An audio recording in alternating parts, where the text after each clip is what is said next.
I'm Sarah Schumann. I'm Barry Joseph. And we're here at Global Kids. Hey.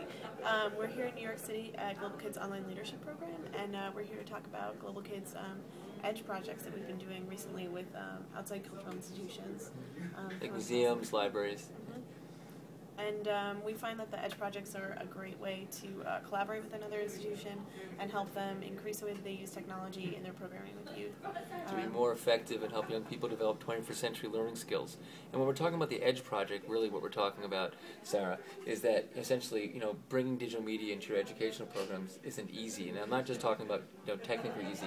That digital media challenges, in many ways, the way we think about what learning looks like. Some people call it a disruptive innovation, that it changes when we learn, where we learn, the relationship between the educators and the youth.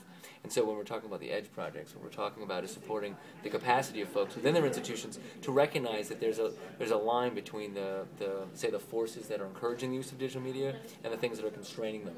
And it can be all sorts of things: institutional limits, the budgetary things, technical challenges, and the place where the two bump up against each other is the EDGE. It's very dynamic. And so for an institution to be able to be effective using digital media, they have to be able to understand where that line is so they can learn how to navigate it, because that's what's going to make a difference between the ideal of what digital media can offer for engaging young people in a learning experience and the realities of what happens when you actually implement it on the ground. And one of the favorite things that one of our practices that we do as part of the EDGE projects, that's sort of an initial thing, that's sort of an assessment tool, is using our learning maps.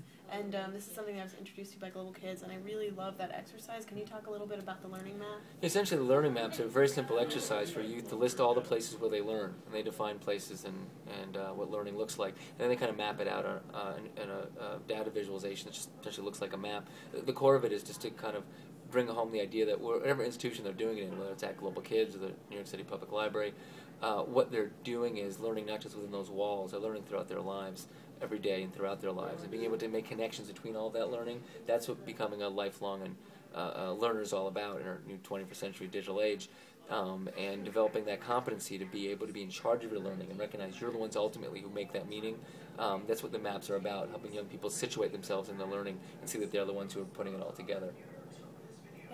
So this is from us at Global Kids, coming back at you.